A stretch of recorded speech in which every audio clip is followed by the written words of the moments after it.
वापस आते हैं आईटी पे, उसके बाद मैं आऊंगा फिर उस बड़े सेक्टर पे, कंज्यूमर वाले पे। सुदीप सर, मुझे ये बताइए कि जो आईटी सेक्टर था जिसका भी आप लोग जिक्र भी कर रहे थे कि अगर मंदी आई तो एक्सपोर्ट में बड़ी दिक्कत आएगी, ये मिड कैप वाले आईटी स्टॉक में कोई प्रॉब्लम नहीं, और लार्ज कैप में भी एक दो, विप्रो या इन्फोसिस को छोड़ दें तो टीसीएस में उतने बुरे नहीं थे। हम लोग बुरे मान रहे हैं क्योंकि एक्सपेक्टेशंस पे खरे नहीं उतरे। तो आईटी सेक्टर को अप्रोच करना है तो कैसे करेंगे आप आज?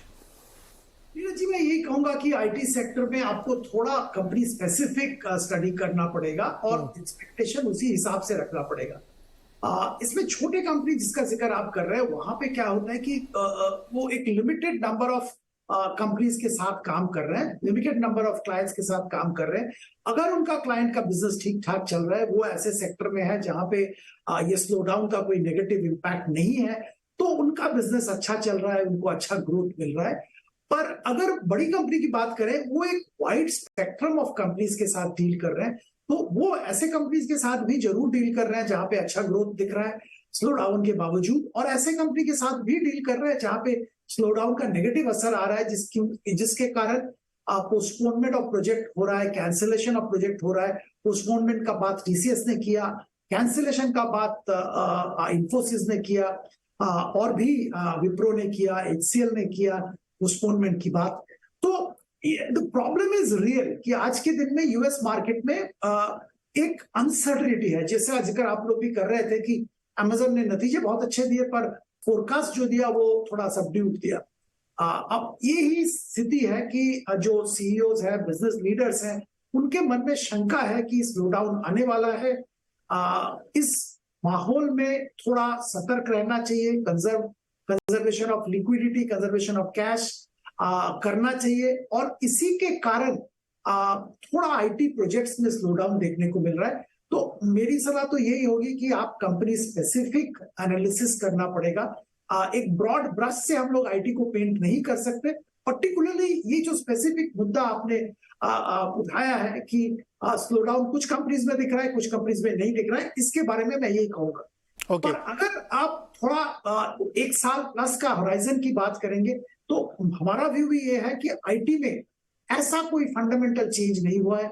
इंडियन आईटी कंपनी एक क्रूशियल रोल प्ले कर रहा है। आज कुछ बात हो रहा था रीट जो चलाते हैं उन लोगों के साथ, वो लोग बोल रहे हैं कि आउटसोर्सिंग बहुत बढ़ रहा है और बहुत बढ़ेगा, यही उनका एक्सपेक्टेशन है, क्योंकि यूएस में कॉस्ट कम करने के सिलसिले में वो आउटसोर्स इंडिया में ज्यादा कर रहे हैं, जो अपना कैप्टिव जो सेंटर्स इंडिया में ज्यादा बना रहे हैं। और अगर ये ट्रेंड सही है, और लग रहा है कि ये ट्रेंड सही है, तो इसका मतलब इवेंचुअली इंडियन आईटी कंपनीज को काम और भी ज्यादा मिलेगा। तो मैं लॉन्ग टर्म के हिसाब से आईटी में, ओवरऑल आईटी में पॉजिटिव हूं। शॉर्ट टर्म में मेरा व्यू यही है कि थोड़ा कंपनी स्पेसिफिक होकर काम करना पड़ेगा, सतर्क रहना पड़ेगा। Pankaj ji, wait and watch IT में अभी इंतजार करेंगे थोड़ा और?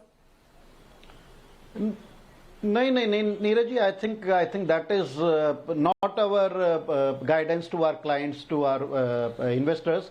हम आईटी में अभी भी काफी एक्टिव हैं, और जैसा कि आपका मुद्दा है, जैसा कि आप अंडरलाइन बोल रहे हैं, आई थिंक एक दो डिफरेंशियल बन गए हैं आईटी में भी, large cap ITs versus good mid cap ITs. Mid cap ITs में भी मैं एक जनरलाइज नहीं करना चाहता कि all mid cap ITs are stronger good companies. अगर कुछ एक लार्जर मिड कैप आईटीज की बात करें, say something like, these are not recommendation definitely, say something like a persistent system, something like a Cyient, जिस तरह से इनके रिजल्ट आए हैं, जिस तरह के इनकी कमेंट्री आई है, और जिस तरह से ग्रोथ पोटेंशियल की बात कर रहे हैं, I think they have been going absolutely strong. और लार्जर कैप जो है आपके, इन्फोसिस हुए, टीसीएस हुए, एचसीएल टेक हुए, महिंद्रा हुए, again I will be repeating my self, apart from Infosys उनके भी रिजल्ट्स इतने बुरे नहीं थे। बट मार्केट में एक दो डायनेमिक्स हो गई हैं। Mid cap ITs are still performing strong, और मेरे को लगता है कि on any bad day because of larger issues with larger IT companies, mid cap IT में जो अच्छे स्टॉक्स हैं उनमें फॉल आता है, they should be accumulated. I think they could have a tremendous run from even from current levels. और आने वाले वक्त में अगर if we look beyond 6 months, अगर अगले 2-4 महीने की बात ना करें, on a SIP basis, even if you accumulate say Infosys, TCS, HCL Tech from current kind of levels, I think it's difficult for you to go wrong on next 18 months kind of basis. तो हमारा ऐसा नहीं है कि IT को हमने शन out कर दिया है, ठीक है, आईटी में have lost the short term momentum जो FNO डेरिवेटिव्स करने वाले में अभी भी who are living by the day, I think उनके लिए शायद इस टाइम थोड़ा सा आउट है large cap IT, but all in all we are still very much in IT stocks. तो लॉन्ग टर्म में आईटी अभी भी है, अगर आप पेशेंस रख सकते हैं 6-8 महीने तो बड़े वाले भी ले सकते हैं, कोई दिक्कत नहीं है। लेकिन एक अब मैं फिर उसी पे लौटूंगा कि डिकपल हुआ कि नहीं हुआ, कंजम्पशन की थ्योरी इंडिया की,